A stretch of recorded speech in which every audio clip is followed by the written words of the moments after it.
말씀 제목 우리 함께 같이 따라해 볼까요? 시작! 감성에 대한 환상을 버려라. 감성에 대한 환상을 버려라. 여러분 또 피부로 와닿기는 이렇게 또 제목을 달리 여러분께 말씀드리면 좋을 것 같아요. 감정에 대한 환상을 버려라. 이렇게 여러분 제목을 정해서 여러분에게 말씀을 전할까 합니다. 제가 그 인문계 고등학교를 나왔습니다. 인문계 고등학교를 나왔어요. 이찬수 목사님께서 섬기시는 분당 우리 교회가 예배 처소로 사용하고 있는 그 송린고등학교에 제가 3년 동안 다녔습니다. 정상적으로 졸업을 했죠. 네, 요즘 또 그렇지 않은 경우가 있기 때문에 말씀드립니다. 네, 그 7시 30분, 아침에 7시 30분에 영교시를 합니다. 우리 조한우 권차님도 아실 거예요. 영교시. 그러니까 보충 수업이 수업 마치고 있는 것도 있지만 수업 전에 보충 수업을 하는 것을 영교시라고 그래요. 그래서 07시 30분까지 학교 들어가야 됩니다. 그래서 그 이후에 들어가는 학생들은 이제 1교시가 끝나면 그 타작마당이 일어나요. 무엇이냐면 이제 담임 선생님이 잠깐 옵니다. 그래서 잠깐 엉덩이를 이렇게 만져주셔요. 근데 빨래방망이가 있거든요. 그래서 이제 빨래를 이제 두드리는데 쓰지 않고 아이들 혈액순환 잘 되게 지금 엉덩이에 팍 하는 타작마당이 이제 있습니다. 그래서 그거 맞기 싫으면 이제 07시 30분까지 영교시 이제 들어가서 이제 또 저희는 또 이렇게 희망하는 친구에 한해서 또 10시까지 야간 자율학습인데 11시까지 또 이렇게 자의반 타의반으로 또 이렇게 11시까지 남는 분위기가 있었어요. 그래서 07시 30분부터 시작해서 밤 11시까지 그렇게 3년의 시간을 이제 보내고 이제 무사히 졸업을 하게 되었죠. 이제 대학생이 되었습니다. 저는 대학생이 되기 전에 이런 로망이 있었어요. 여러분들 좀 공감하실 건데 그 대학생이 되면 이제 우리가 보통 가방을 메고 이제 가는 풍경보다 이렇게 좀 두꺼운 전공서적으로 이렇게 허리에 끼고서 이제 또 품위 있게 걸어야 돼요. 품위 있고 또 교양 있게 이제 걸으면서 이제 남녀노소가 이제 잔디들에 앉아서 심도 있는 그 학문에 대한 깊이 있는 그 담론을 하는 거죠. 토론을 하고 그게 정말 그것을 그걸 꿈꿨어요. 왜냐하면 이제 그때 당시 TV에 그 나오는 드라마에 나오는 대학생들의 모습이 대부분 대체적으로 그랬어요. 끼고 남녀가 아주 막 자유롭게 그 학문에 대해서 심도 있는 대화 토론을 했습니다. 그래서 이제 제가 그런 로망을 가지고 대학교를 갔는데 현실은 그렇지가 않더라고요. 이제 잔디는 있습니다. 대학에 잔디가 있는데 3, 3, 5 이렇게 모여서 막 이렇게 얘기를 하는 것 같은데 가까이서 보니까 전공서적은 없더라고요. 그리고 그냥 남녀가 희낙낙대면서 웃더라고요. 그러더니 어떤 남학생이 여기요 여기 이러더라고요. 그런 장면이 많이 여기저기서 많이 연출이 되더라고요. 그래서 왜 여기요 여기 하나 누가 왔나 하고 여기요 여기 하나 봤더니 그때 바라바라바라방 누가 온 거예요?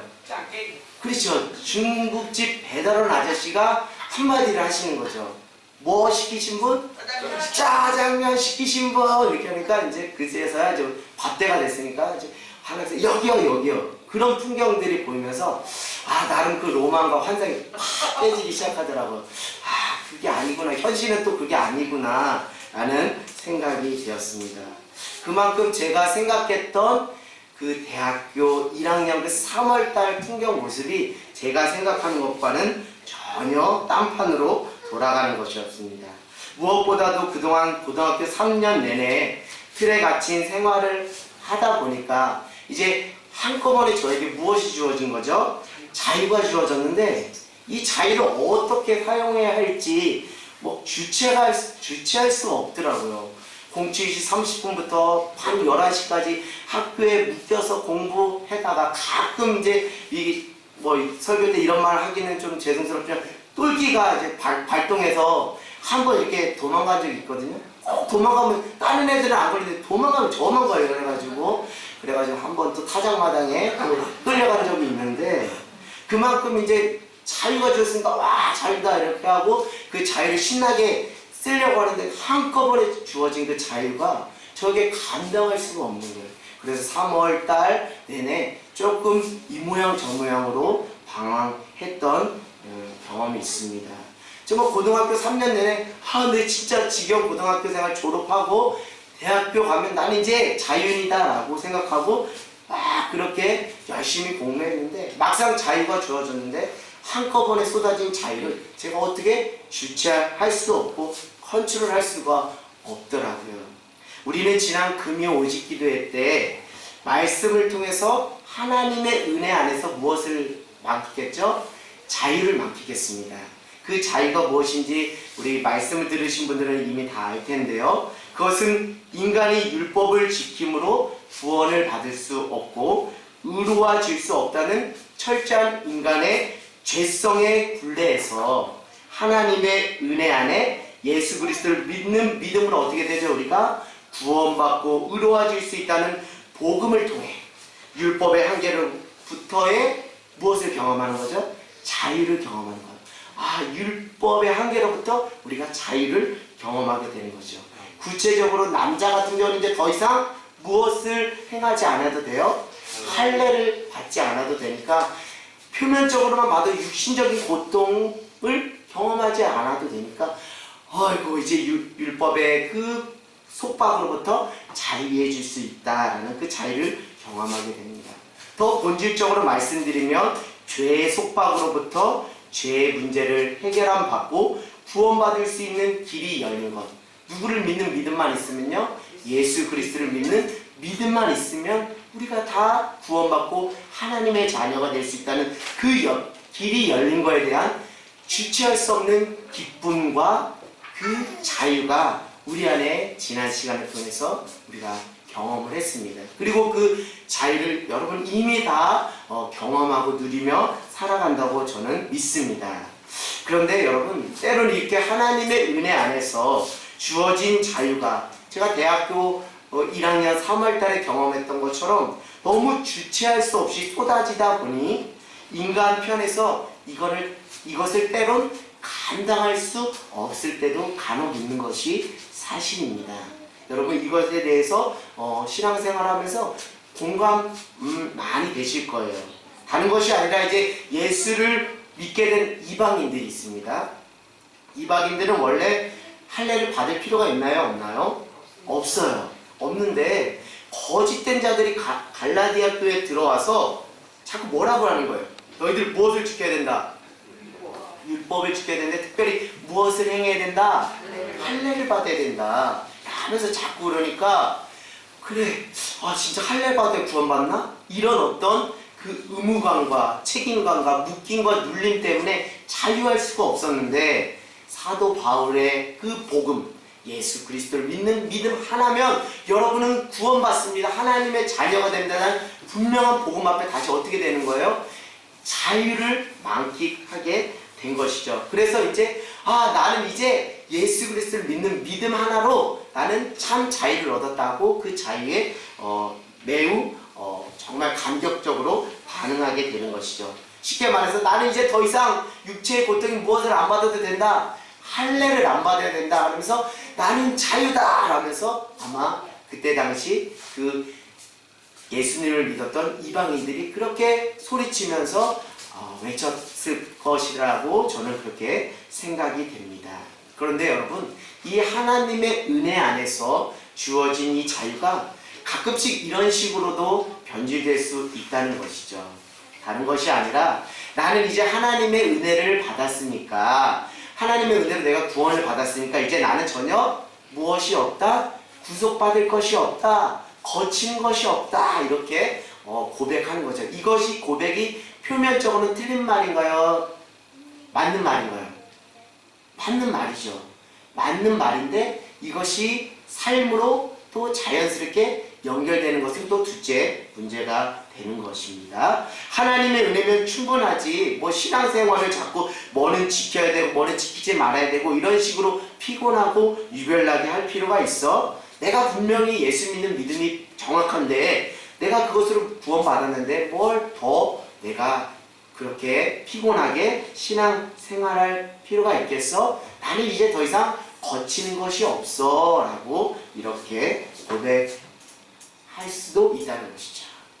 제 경험을 좀 여러분들에게 말씀드릴까 합니다. 저는 이제 신앙생활을 그 성남에 있는 모 교회에서 첫 신앙을 했어요. 그래서 모 교회에서 한 4년의 그 신앙생활을 통해서 하나님의 큰 은혜를 경험했습니다. 그런데 이제 이사를 오게 되었어요. 난생 처음 그 오산이라는 곳에 와서 신앙생활을 하는데 이제 예수 믿는 사람이기 때문에 어떻게 해야 돼요? 교회를 정해서 믿음의 공동체 안에서 신앙생활을 해야 되는데 이 교회를 정한다는 게 여간 쉬운 게 어렵더라고요. 쉬운 게 아니더라고요. 그래서 몇 년 동안 그 교회를 찾는데 소요됐냐면 3년이나 걸렸어요. 3년이나. 제가 믿음이 없었던 사람이 아닙니다. 의도하고서 3년의 시간을 보내려고 한 게 아니에요. 이렇게 저렇게 하다 보니까 3년의 시간이 걸린 거예요. 제게는 무엇이 있습니까? 하나님의 은혜 안에서 저에게 부어주시는 자유가 있잖아요. 근데 그 3년 동안 내가 하나님이 나에게 주신 그 은혜의 선물인 자유를 내가 어떻게 사용했는가 뒤돌아보니까 나의 편리대로 그렇게 그 자유를 쓰고 있더라고요. 다른 것이 아니라 큰 교회 같은 경우는 어때요? 11시 예배도 있지만 또 오후 예배도 있고 또 저녁 예배가 있어요. 우리가 보통 통상적으로 대체적으로 11시 예배를 드리고 또 오후 예배, 또 오후에 모임을 하는데 저도 처음에 그렇게 다 하다가 뭐 아르바이트를 해야 되니까 뭐 2시 예배도 드려보고 또 저녁 예배도 드려보고 그러니까 결국 뒤돌아보니까 하나님이 나에게 주신 그 자유를 내 상황과 편리에 맞게 지금 쓰고 있다는 것을 그때 뼈저리게 정신을 바짝 차리면서 나 이렇게 신앙생활하면 나 신앙 다 까먹겠다. 그래서 그 절박한 심정으로 다시 기도하면서 이제 교회를 정해서 신앙하다가 또 하나님 계획 안에 또 하나님이 하늘땅교회를 세우는 그 개척의 현장에 또 불림받고 이렇게 쓰임받게 된 것이죠. 그걸 보면서 내가 하나님의 은혜로 받은 그 자유를 내가 정말 주의 성령이 아니면 이것조차도 내 멋대로 사용할 수밖에 없는 철저히 나는 죄인이구나 라는 것을 그때서야 깨달았습니다. 오늘 사도 바울은 그 갈라디아 교회 성도 또 오늘 사는 우리 신앙인들에게 이렇게 강하게 권면하고 있다고 봐요. 여러분 복음을 제대로 믿으십시오. 반쪽짜리 복음을 진짜 복음이냐 그렇게 착각하며 복음을 받아들이지 마십시오. 완전한 복음을 여러분 전인격적으로 받으십시오라고 그렇게 권면하는 것이 오늘 이 사도 바울이 갈라디아 교회 성도들 또 오늘을 살아가는 우리들에게 하는 그 복음의 메시지인 줄 믿습니다. 하나님의 은혜면 충분하지 예수 믿는 믿음이면 됐지 뭐 하면서 이 겉으로 하는 말은 틀린 말이 아니에요. 맞아요. 맞는데 정작 하나님의 은혜에 합당한 삶을 살지 않는 이중적인 신앙인의 모습을 발견하게 되면서 그 부분에 대해서 말씀으로 우리에게 경계하라고 권면을 하는 것이죠. 결국 하나님이 주신 자유를 잘못 이해하고 사용하여서 어떻게 치달을 수가 있어요? 방종으로. 우리 성경의 표현을 빌리면 육체의 기회로 그것을 잘못 쓸 때가 있기 때문인 줄 믿습니다. 그래서 오늘 우리가 함께 나누는 말씀이 바로 이 부분에 대해서 올바른 복음적 이해를 돕고 우리가 과연 하나님이 주신 그 은혜 안에서 우리에게 주신 그 자유를 어떻게 삶으로 살아낼 것인가라는 복음적인 삶의 부분을 우리에게 믿음으로 권면하는 것이죠. 자, 우리 한번 갈라디아서 5장 13절 말씀 같이 한번 읽어볼까요? 자, 시작. 형제들아, 너희가 자유를 위하여 부르심을 입었으나 그러나 그 자유로 육체의 기회를 삼지 말고 오직 사랑으로 서로 종노릇하라. 여러분 이 말씀 다 여러분 다 알겠지만 조금 풀어서 여러분에게 말씀드리면, 형제들아 너희가 자유를 위하여 부르심을 입었으나, 그것은 무엇이냐면 하나님께서 여러분에게 선물로 무엇을 주셨다는 거예요? 하나님 은혜 안에서 자유를 주었다. 너희들은 하나님의 은혜 안에서 자유를 경험한 자다, 이런 것이죠. 그러나 무엇하지 말라는 거야? 그러나 그 자유로 육체의 기회를 삼지 말아라. 그건 무엇이죠? 하나님이 주신 자유로 육신적인 정욕을 채우는데 그 자유를 사용하지 말라. 오직 뭐 하는데? 사랑으로 서로 종노릇하는데 그 자유를 써라. 아멘. 그것은 무엇이죠? 하나님이 너희에게 준 그 은혜의 선물인 자유를 내가 다른 사람들보다 더 낮아져서 어떻게 하는 거예요? 종처럼 어떻게 하는데? 다른 사람을 섬기는 그 사랑의 종노릇 하는데 그 자유를 썼으면 좋겠다라는 것이죠. 그것을 우리에게 믿음으로 권면을 하는 것입니다. 여러분, 우리가 하나님의 은혜로 우리에게 값없이 주신 하나님의 은혜가 우리에게 있습니다. 아멘. 우리가 그 은혜를 값으로 지불하지 않았어요. 그냥 값없이 우리에게 주신 그 은혜가 우리 안에 있습니다. 아멘. 왜요? 그것은 무엇입니까? 어떤 혈통적으로나 어떤 할례나 어떤 율법의 행위를 지킴으로써가 아니라 한 가지 다른 것이 아니죠. 무엇이죠? 예수 그리스도를 믿는 그 믿음 하나만 보신다는 거거든요. 인종을 떠나서 행위를 떠나서 할례와 율법 모든 것을 다 초월해서 그 믿음 하나만 보신다는 게, 이게 얼마나 하나님의 값없이 주시는 은혜인지 모르겠습니다. 여러분, 하나님의 은혜, 이거를 두 가지 측면으로 한번 여러분 생각해 보시면 균형 있는 신앙이 될 수 있겠다 생각해 봅니다. 첫 번째, 하나님의 은혜 안에서 하나님은 우리에게 무엇을 선물로 주셨다고 그랬죠? 자유를 주셨습니다. 여러분 아멘이십니까? 네. 그러니까 이 메시지는 다른 것이 아니라 하나님의 은혜를 값없이 받은 자의 삶의 열매 결과물은 무엇이다? 그 삶에 무엇이 있다? 자유가 있다는 거예요. 아멘. 자유가 있다는 거예요. 진리를 알지니 진리가 너희를 자유케 하리라. 다시 말씀은 너희가 진리 안에서 은혜를 발견했으니 그 은혜가 너희를 무엇하리라? 자유케 하리라. 예전에 과거의 상처, 쓴뿌리, 그 어떤 패배감과 좌절의식, 그런 것을 다 뛰어넘어 거부할 수 없는, 정말 형용할 수 없는 그 자유가 너에게 주어졌다. 아멘. 그것을 누리는 저와 여러분 모두가 되기를 주님의 이름으로 간절히 소망합니다. 근데 둘 번째, 하나님의 은혜 안에서 하나님 우리에게 또 무엇을 주셨냐면, 하나님의 은혜가 헛되지 않도록, 하나님의 은혜가 헛되지 않도록 어떻게 하기를 원하신다고요? 하나님의 은혜에 보답하며 그 하나님의 은혜에 반응하며 살아가는 삶의 그 믿음의 과정 또한 우리에게 주셨다는 것이에요. 아멘. 그러니까 내가 은혜 받았어요 라는 것을 두 가지 측면에서 다 염두하고서 그것이 삶으로 연결해야 되는 거예요. 첫 번째, 하나님이 나에게 무엇을 주셨다? 자유를 주셨다. 한 축은 하나님 내게 주신 이 은혜가 헛되지 않기 위해서 다른 사도들보다 내가 더 수고합니다. 사도 바울의 고백처럼 그 은혜에 반응하는 거죠. 은혜에 보답하는 믿음의 과제 또한 우리에게 주셨다는 거예요. 근데 여러분이 보시기에 두 가지를 제가 여러분들에게 말씀드렸는데, 어떤 것을 쉽게 하나님이 주신 선물이다 취하고 싶어요? 첫 번째예요? 두 번째예요? 첫 번째. 자유 주신 거는 딱 믿음을 말 안 해도, 제가 강하게 건면 안 해도 딱 믿음을 오 자유 주셔서 오라 이러면서 해요. 근데 두 번째 얘기를 하면 쏙 들어가더라고요. 왜냐하면 하나님이 주신 은혜가 헛되지 않게 하기 위해서 하나님의 은혜에 반응하며 보답하는 삶을 또한 무엇으로 주셨다? 선물로 주셨다. 할렐루야. 네. 이것도 선물인 거예요.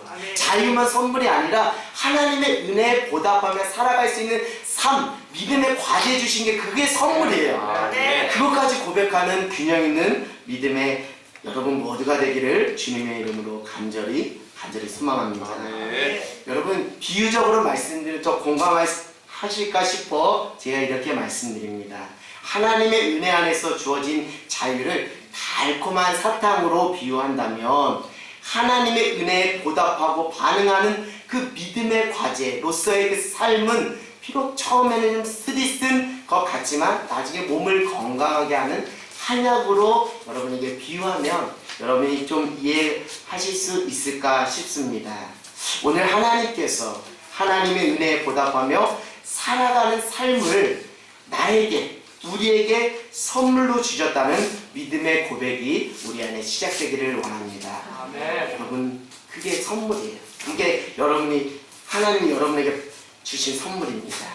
하나님의 은혜에 보답하며 살아가는 삶의 실체가 바로 오늘 우리가 함께 나눈 갈라디아서 5장 13절에 나와 있어요. 그것은 무엇이죠? 무엇하는 것? 사랑으로 무엇하는 것? 종로를 타는 것. 아멘. 사랑으로 종로를 타는 것이 하나님이 내게 주신 은혜가 헛되지 않도록 하나님의 은혜에 반응하며 살아가는 것이죠. 그것이 나에게 주신 무엇이라고요? 선물이라고요. 이해가 되세요? 믿음으로 취해지시나요? 내가 종이 되는 거예요. 내가 다른 사람보다 높아지는 게 아니고 도리어 낮아지는 거예요. 예수님처럼 낮아져서 다른 사람을 섬기는 이 삶의 믿음의 과제를 선물로 주셨다. 아멘. 육신으로 받지 않고 믿음으로 받을 수 있냐 이 말이에요. 이것을 믿음으로 받는 저와 여러분 모두가 되기를 원합니다. 이것이 다른 것이 아니에요. 이것이 하나님의 은혜가 헛되지 않도록 하나님의 은혜에 보답하는 삶의 실제며 믿음의 열매인 줄 믿습니다. 아멘. 혹자는 이렇게 말하죠. 혹자는 이렇게 말하죠. 누군가를 섬길 수 있는 기회는 아무에게 오는 것이 아닙니다. 그것 또한 하나님의 은혜이며 당신에게 주신 하나님의 선물입니다. 여러분, 이거 믿음으로 취하는 저와 여러분 모두가 되기를 원해요. 아멘. 내가 내 기분에 따라, 내 생각에 따라, 내가 마음대로, 내가 마음만 먹으면 누구를 도울 수 있다라고 생각할 수 있지만요, 이거 그렇지 않습니다. 하나님이 나에게 누구를 섬기라고 그 은혜의 시간과 기회를 주신 거예요. 이거 선물입니다. 아멘. 여러분, 그 선물 다 받아들이고 그 기회를 다 받아들이는 저와 여러분 모두가 되기를 원합니다. 네. 이런 차원에서 보면 이제 우리가 신앙의 패러다임을 이제 바꾸기를 원해요. 많은 그리스도인들이 정말 생명력이 꺼지는 데는 이런 부분에서 꺼지는 것 같아요. 패러다임의 전환이 없어서 꺼지는 것 같아요. 여러분, 자유는 하나님이 은혜 가운데 우리에게 주신 선물입니다. 믿으시나요? 네. 아멘이죠. 그러나 때로 내가 감당해야 될 십자가, 그리고 사명, 책임 또한 하나님의 선물임을 여러분 믿음으로 취하는 저와 여러분 모두가 되기를 원합니다. 네. 왜요? 내가 아무도 지고 싶어 하지 않은 십자가, 아무도 감당하기 싫어하는 그 사명과 책임감, 그것이 나에게 있기 때문에 내가 무엇할 수 있는 거예요? 하나님이 내게 값없이 주신 은혜를 헛되이 만들지 않고 그 은혜에 보답할 수 있는 무엇이 생기기 때문에 기회가 주어지기 때문에 그것이 하나님이 내게 주신 가장 큰 선물이라는 것이죠. 네. 우리 갈라디아서 5장 14절 말씀 같이 읽겠습니다. 시작. 온 율법은 내 이웃 사랑하기를 내 자신같이 하라 하신 한 말씀에서 이루어졌느니라. 아멘. 하나님은 모세를 통해서 몇 계명을 주셨죠? 10계명을 주셨죠. 그리고 하나님께서는 예수 그리스도를 통해서 그 10계명을 2계명으로 축약시켜 주셨죠. 누구 사랑, 누구 사랑? 하나님 사랑과 이웃 사랑. 오늘 그 이웃 사랑이 바로 그 14절에 나오는 것이죠. 온 율법은 내 이웃 사랑하기를 내 자신같이 하라 하신 한 말씀에서 무엇됐다? 이루어졌는다. 아멘. 아멘. 내 이웃 사랑하기를 내 자신같이 한다면 너는 무엇을 완성한 자가 된다? 율법을 완성한 자가 된다. 율법을 이루었나이다 이런 표현이 완성했나이다 이런 거죠. 그러니까 내 이웃을 내 몸같이 사랑하는 것이 단순히 어떤 도덕적인 책무와 의무로서가 아니라 하나님께서 예수 그리스도를 통해서 강조하신 그 2계명, 하나님 사랑과 이웃 사랑을 완성하는 길이라는 거예요. 여러분, 옆 사람을 보세요. 옆 사람을 사랑하는 것이 단순히 저 사람의 어려움을 내가 도와주겠다 이런 차원으로 접근하는 것이 아니라 저 사람을 사랑하니 내 몸을 사랑한 것이 사랑하는 것이 무엇을 완성하는 은혜를 내가 경험하는 거라고요? 온 율법의 완성을 경험하는 그 은혜로 내가 무엇하는 것? 수 있다는 거예요. 이것조차 내 힘으로 할 수 있는 것은 아닙니다. 하나님의 은혜로 할 수 있는 것이죠. 예수님이 이렇게 말씀하셨죠. 내가 율법을 폐하러 온 것이 아니라 율법을 뭐하러 왔다? 완성하러 왔다. 예수님은 우리에게 사명을 맡기신 거예요. 다른 것이 아닙니다. 너희들이 이 땅의 삶에서 두 가지만 지켰으면 좋겠다. 위로는 누구를 사랑하고 하나님을 사랑하고, 옆으로는 누구를 사랑하고 이웃을 사랑함으로 내가 율법을 완성했듯이 너희들도 나를 따르는 제자로서 율법을 완성하는 데 쓰임받는 그 은혜를 경험하기를 원한다. 이런 것이죠. 여러분, 근데 이것이 가능합니까? 내 몸 하나 건사하기도 지금 벅차 힘들어 죽겠는데 내 이웃을 내 몸과 같이 사랑한다. 이건 도저히 불가능한 겁니다. 그러나 가능한 한 가지 길이 있어요. 그건 무엇이죠? 하나님께서 나에게 값없이 주시는 그 하나님의 은혜를 뼈저리게 날마다 깨닫고 공급하면 그 은혜의 힘으로 우리가 내 이웃을 내 몸과 같이 사랑할 수 있는 거예요. 나와 차이가 있습니다. 그 차이를 틀림으로 인식하지 않고 하나님이 저 사람에게 그 나름의 독특한 캐릭터를 주었구나 하는 다양성과 차이를 인정하고 그 다름을 수용하는 수용성이 내 안에 생긴다는 것이죠. 손양원 목사님이 용서의 대명사로 쓰임받을 수 있었던 것은 손양원 목사님이 대단한 게 아니에요. 하나님의 은혜가 위대한 것입니다. 그 하나님의 은혜가 그 인생을 강하게 때림으로 그 자기 아들을 죽인 그 자를 양아들로 삼은 거예요. 하나님의 은혜는 얼마나 위대한 초월적인 힘이 있는지 모릅니다. 결국 하나님의 은혜를 날마다 공급받은 사람은 내가 감당해야 될 십자가, 내가 감당해야 될 사명, 그 내가 감당해야 될 책임을 이제 더 이상 버겁게 여기지 않아요. 이것 또한 하나님이 내게 주신 무엇이다? 자유다. 선물이다. 죄송합니다. 선물이다. 자유만 선물이 아니라 이것이 진짜 선물이다 라고 룰루랄라 하면서 그 은혜의 힘으로 그 길을 걸어가게 된다는 것이죠. 아멘. 여러분, 초대교회 성도들이 이 지점에서 정말 멋들어지게 산 거예요. 초대교회는 고난이 있었습니다. 핍박이 있었습니다. 지금 우리가 어떻게 보면 코로나로 나름의 핍박과 그 고통의 시간을 보내고 있는데 이것보다 더한 고통이 초대교회에 있었어요. 그러나 그 초대교회 그 성도들은 하나님의 은혜가 크게 경험되어져서 이제 율법의 한계를 초월해 하나님의 은혜로 무엇하는 사람으로 살아갔다고요? 율법의 완성을 향해 나가는 삶을 살았다는 거예요. 그것을 보고 사람들이 어떻게 봤다 그래요? 너무 매력적이다. 어떻게 저렇게 살 수 있지? 어떻게 저렇게 살 수 있지? 근데 파고 봤더니 저 사람 하나님의 은혜를 경험했구나 이러면서 나도 비록 목숨이 위태하나 카타콤도 오래 가서 나도 예수님을 나의 주인, 나의 그리스도로 나도 모셔야지 하면서 초대교회가 오히려 고난과 핍박 속에 더 붕했다는 거예요. 아멘. 그것이 가능한 것은 하나님의 그 전적인 은혜의 힘인 줄 믿습니다. 아멘. 사랑하는 여러분, 우리도 이제 초대교회 성도 되기를 원해요. 아멘. 그래서 하나님의 은혜로 율법의 한계를 초월해서 율법의 완성을 향해 걸어가는 그 삶을 통해서 다른 사람들이 저 사람 매력적이다. 나 저 사람을 좀 닮고 싶다. 저 사람 예수님을 믿는 사람이구나. 나도 예수님을 믿어야겠구나. 하나님의 은혜가 이렇게 좋구나 라는 것을 그렇게 삶으로 증거하는 저와 여러분 모두가 되기를 원합니다. 그런데 여러분, 안타깝게도 하나님의 은혜 안에서 하나님이 주신 자유가 자칫 변질되어 방종으로 치닫게 되면 우리 안에 이런 불행이 찾아오는 것이죠. 자, 여러분, 우리 15절 같이 한번 읽어볼까요? 시작.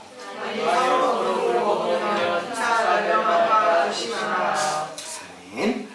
결국 무엇입니까? 이 자유가 사랑으로 종로탄 데 쓰이지 않고 방종으로 육체의 기회로 쓰이면 어떻게 된다고요? 서로 어떻게 된다고요?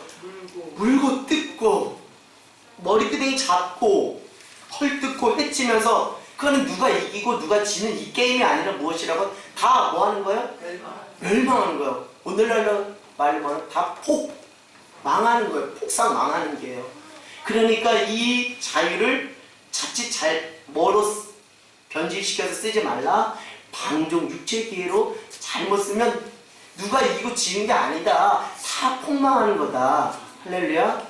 지금 코로나19 때문에 지금 온 인류가 고통 속에 있어요. 이럴 때 우리가 어떻게 해야 되겠죠? 사랑으로 전노릇해야 돼요. 그러면 죽어가는 그 생명이 다시 회복되는 놀라운 역사가 있습니다. 그러나 이 코로나19 이 시간들 속에서 막 서로 물고 뜯고 해봐요. 그러면 이거 지는 거 없어요. 다 폭망하는 거예요. 다 멸망하는 거예요. 이렇게 치닫지 않기를 주님의 이름으로 간절히 소망합니다. 아멘. 우리가 때론 은혜를 받았다는 것을 이렇게 표현을 해요. 이야, 가슴이 뜨거워져요. 이야, 뭔가 모르게 찌릿찌릿해요. 이야, 정말 막 구름을 나는 것처럼 방방 뛰어요. 심장이 막 벌렁벌렁거리며 흥분돼요. 야, 어떻게 해야 될지 주체할 수 없어요. 저는 이런 고백을 들으면 저도 익사이팅해집니다. 흥분이 돼요. 왜요? 어린아이와 같이 아주 순수하고 담백한 표현을 하면 얼마나 호소력이 있고 얼마나 그 파급력이 있는지 몰라요. 너무 좋습니다. 할 때 제 심장이 뛰어요. 흥분되는 거 사실입니다. 그런데 여러분, 그럼에도 불구하고 은혜를 받았다는 것이 일시적인 어떤 감정의 취함이나 기분이 업되는 정도로 생각하고 그것이 은혜의 전부다라고 착각하며 살 수도 있다는 것을 우리 스스로 점검하기로 하네요. 이제 제가 왜 이야기를 하는지는 뒤에 여러분이 이해를 하실 것입니다. 이렇게 개인적인 차원에서 이런 고백을 하는 것은 문제가 되지 않아요. 개인적인 차원은 문제가 되지 않습니다. 그러나 관계적인 차원에서 너무 이렇게 감정적인 측면으로만 은혜를 국한시켜 버리고 이것을 받아들이게 되면 하나님이 은혜 가운데 주신 자유가 성령의 통제를 받지 않고 먼저 성령의 통제를 받아야 되는데 무엇에 휘둘려 버리는 거예요? 감정이 휘둘려 버리는 거예요. 쉽게 말씀드리면 기분에 휘둘려 버리기 때문에 이것이 자기 공동체 안에서 관계적인 부분에서 어떻게 사용될 수 있어요? 무질서하게 사용될 수가 있다는 거예요. 이것이 이렇게 변질될 수가 있다는 거예요. 그러면서 자기가 경험한 은혜가 전부라는 자아도취에 빠져 이 자유가 자칫 무엇으로? 방종으로, 육체의 기회로 변질될 수가 있다는 거예요. 그래서 제가 오늘 말씀 제목을 이런 맥락에서 이렇게 말씀드린 거예요. 감성에 대한 환상을 버려라. 이 감성적인 측면, 감정적인 측면으로 은혜를 국한시켜 버리면 여러분에게 하나님이 은혜로 주신 그 자유가 자칫 잘못하면 관계적이고 공통적인 그 관계 속에서 무질서하게 방종으로 치달을 수 있기 때문에 이것은 제가 일찍이 그것을 경험해 봤기 때문에 그 경험 토대 속에서 또 말씀이 그렇게 말하고 있기 때문에 그렇게 말씀드린 거예요. 그래서 여러분께 말씀드린 건 저처럼 하지 말라고, 저처럼 시행착오 겪는 신앙인 되지 말라고 제가 먼저 이렇게 말씀을 드리는 거예요. 사랑하는 여러분, 우리가 너무 감성적인 측면으로만 그 은혜를 경험하려고 한다면 내게 주어진 자유가 자칫 방종으로 갈 수 있으니 이때 필요한 게 뭐예요? 영적 분별력이에요. 여러분이 은혜를 받았다는 것을 이것을 우리가 다 분석하고 할 수는 없어요. 그것 자체가 또 위험한 시도일 수 있습니다. 그럼에도 불구하고 하나님이 내게 주신 은혜가 이것이 정말 단순히 어떤 일시적인 감정과 기분의 업됨으로 이걸 내가 착각하고 혼동하지 않는지 영적 분별력이 필요하다는 거예요. 우리가 그런 경험들 다 하잖아요. 막 우리 아이들, 특별히 저도 그런 경험들, 막 중고등학교 때 그 어디 캠프, 청소년 청년 캠프 가서 우와 방방 뛰어요. 막 천국 갔다 옵니다. 그 일상에 돌아오면 이거는 은혜 받기 전보다 완전 더 이상하게 나가는 거 보면 다 경험해 봐서 그런 거예요. 그러니까 우리가 은혜를 받았다는 것이 은혜를 전인격적으로 받아야 제대로 받은 것이 어떤 한 측면에서만 국한시키면 안 된다는 것이에요. 그러면 우리가 거기에 놀아날 수가 있다는 것입니다. 여러분 왜 이렇게 여러분 다 알면서도 어떻게 보면 잔소리식으로 더 이렇게 말씀드리냐면 이단에 빠지는 것이 다 이런 루트를 통해서 빠지기 때문에 말씀드리는 거예요. 이단에 빠지게 되면 진짜 하나님의 은혜를 전인격적으로 경험하고 삶의 변화되는 것에 관심 없이 어떤 종교적인 신비나 황홀병에 빠져 거기에 중독되다시피 신앙생활을 하다가 결국 영적 분별력 없이 어디에 싹 빠지는 거예요? 이단에 빠지는 거예요. 이단에 빠지는 사람들의 특징 다 열성적이에요. 아주 열심히 있습니다. 그냥 빠지는 거 아니에요. 기도해도 그냥 기도해야 돼. 이렇게 기도해요. 열심히 있어요. 근데 그것이 어느 감성적인 부분에 국한되고 영적 분별력에서 그렇게 속하고 빠진다는 거예요. 그래서 오늘 제가 여러분들에게 말씀드리는 우리의 신앙을 한번 점검해 보자는 차원에서 말씀을 드리는 것입니다. 이단들의 대부분적인 특징이 바로 하나님이 주신 자유를 건강하게 사용하기보다는 무질서하게 비상식적이고 비윤리적으로 사용하고 행동하다 보니까 가정도 다 깨지는 거예요. 자기가 맺고 있는 인간관계 다 어그러지는 거예요. 그 여러분 TV에 나온 이단들의 모습, 사이비의 모습 보면 다 우리가 이해할 수 있는 부분입니다. 이분들이 왜 처음부터 이단에 빠지려고 신앙생활하는 분은 아무것도 없어요. 그러나 감성적인 부분으로 그 은혜를 국한시켰기 때문에 이렇게 영적 분별 없이 쏙 하고 나도 모르게 쏙 하고 빠지는 것이죠. 결국 하나님의 은혜 안에서 하나님이 우리에게 주신 선물인 자유를 마치 내 것인 것처럼 생각하는 것이 아니라 하나님이 이 자유를 나에게 무엇 하셨다? 선물로 주셨기 때문에 이제 이 자유도 누구를 위해서 써야 된다? 하나님을 위해서 써야 된다고 하나님께 그 자유를 다시 맡기는 그 성숙한 그리스도인이 되기를 원합니다. 아멘. 이 자유를 하나님이 기뻐하시는데 사용하는 저와 여러분 모두가 되기를 원합니다. 아멘. 그러려면 우리의 힘으로는 도저히 불가능한 겁니다. 우리의 힘은 전혀 안 돼요. 우리가 이 자유를 어떻게 해야 될까요? 누구에게 맡겨야 될까요? 성령님께 맡겨야 됩니다. 그리고 이 자유가 성령의 간섭하심과 성령의 다스리심을 받아야 한다는 거예요. 아멘. 그렇지 않으면 감정에 치우쳐서 이 자유를 잘못 쓰면 이게 방종이 되는 거예요. 무질서하게 덕을 세우지 못하는 거예요. 그래서 성령 안에서 기도하고 뭐 해야 되는 거예요? 말해야 되는 거예요. 그냥 감정과 기분에 취해서 말하면 실수하기 태반이 좋습니다. 성령 안에서 기도하고 말하십시오. 성령 안에서 기도하고 봉사하십시오. 성령 안에서 기도하고 선택하십시오. 결정하십시오. 이것이 저희 몇 년 전 하늘땅 교회 표현입니다. 말씀을 이 표가 문득 생각나서 여러분 다 아시지만 다시 한 번 더 말씀드리는 것이죠. 그래야 자유를 육체의 기에 방종으로 쓰지 않고 사랑으로 종노릇하는데 유익하게 쓸 수 있다는 것이죠. 자, 우리 한번 갈라디아서 5장 16절 한번 읽어볼까요? 자, 갈라디아서 5장 16절. 자, 시작. 내가 이르노니 너희는 성령을 따라 행하라. 그리하면 육체의 욕심을 이루지 아니하리라. 아멘. 자, 우리는 때로 신앙생활하면서 이런 오리에 빠지기도 합니다. 첫 번째는 너무 이 하나님의 은혜를 너무 지성적인 부분에 국한시키는 분이 있어요. 내가 말씀을 듣고 깨달았다, 내가 말씀을 안다, 내가 신앙적인 지식 안다, 이걸로 내가 은혜 다 받았다, 이렇게 여기고 신앙생활하는 분이 있어요. 아닙니다. 신앙은 전격적으로 받아야 돼요. 그래야 온전한 변화가 있습니다. 삶의 변화가 있습니다.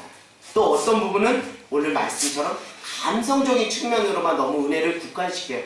이것 또한 그 복음, 하나님의 은혜 안에서 주신 그 복음을 반쪽짜리, 또 하나님이 주신 그 자유가 잘못된 방종으로 치달을 수 있다는 것이죠. 가끔 이런 생각하며 신앙생활하는 분이 있어요. 여기에는 없으리라 생각합니다. 우리가 하나님의 값없이 주신 무엇이 우리 안에 부어주었다는 거예요? 하나님의 은혜가 부어졌다. 결국 하나님의 은혜의 힘으로 신앙생활해야 합니다라는 이 어떤 신앙의 고백을 자칫 이렇게 둔갑시켜버리는 경우가 있어요. 성령의 통제를 안 받고 이렇게 변질시키는 것이 있어요. 사람의 힘이 아닌 하나님이 부어주신 은혜로 신앙생활을 해야 된다는 것을 이렇게 변질시키는 경우가 있어요. 다른 것이 아닙니다. 나 오늘 받은 은혜 없으니까 나 안 해도 되겠구나. 여러분, 이게 맞는 신앙 고백일까요? 이건 아니죠. 제가 말씀드렸잖아요. 은혜라는 것은 하나님의 은혜로 주신 그 선물인 자유가 있는 한 축이 있다면 그 은혜는 하나님의 은혜가 헛되지 않기 위해서 은혜에 보답하는 믿음의 과제로서의 그 한 축도 있다. 이것도 선물이라는 거예요. 아멘. 이것을 관가해 버렸다는 것이죠. 사랑하는 여러분, 하나님이 여러분에게 주신 그 은혜 여러분에게 이미 허락되었습니다. 왜요? 우리는 예수 그리스도의 그 십자가의 죽으심으로 다시 살 길을 얻었고 아멘. 생명을 얻었잖아요. 이미 우리는 은혜를 경험. 근데 그 은혜를 꼭 이렇게 생각하는 경우가 있어요. 내가 기도한 것이 응답되면 은혜다. 내가 뭔가 예배 가운데서 예배를 드리고 나올 때 기분이 좋으면 은혜 받았다. 그것이 없으면 은혜 받은 것이 아니다. 이게 아니에요. 여러분, 그거를 떠나서 우리는 이미 무엇을 받았다고요? 하나님의 은혜를 받았고 하나님의 은혜에 보답하며 살아야 하는 믿음의 과제로서의 선물을 우리가 부여받은 것이죠. 그것 또한 여러분 늘 균형감 있게 바라보는 저와 여러분 모두가 되기를 원합니다. 그렇다고 제가 하는 말을 또 오해하시면 안 돼요. 그럼 지성적인 측면, 감성적인 측면 다 무시하라는 거 아닙니다. 이것으로도 하나님의 은혜가 경험되지만 지성적인 측면의 은혜를 국한시키지 말라는 거예요. 감성적인 측면의 은혜를 국한시키지 말라는 거예요. 귀한 은혜 받을 거면 전격적으로 제대로 된 은혜를 받고 그 삶의 열매로서 사랑하는 저와 여러분이 되라는 믿음의 권면으로서 하는 것입니다.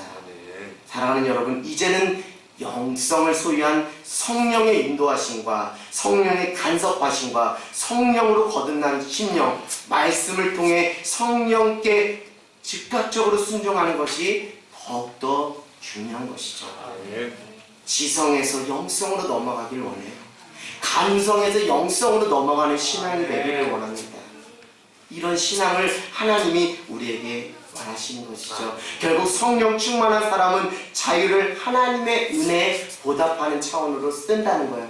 결국 사랑의 종로로 타는데 그 자유를 아낌없이 기쁨으로 쓴다는 것이죠. 우리 갈라디아서 5장 24절 한번 같이 읽어볼까요? 갈라디아서 5장 24절 시작. 그리스도 예수의 사람은 육체와 함께 그 정욕과 탐심을 십자가에 못 박았느니라. 네. 여러분, 영성을 소유한 자, 성령 충만한 자는 십자가에 언저리에 있지 않아요. 무엇합니까? 십자가를 지는 거예요. 십자가에 자신을 부인하는 거예요. 그것이 무엇입니까? 십자가를 통과하는 신앙이에요.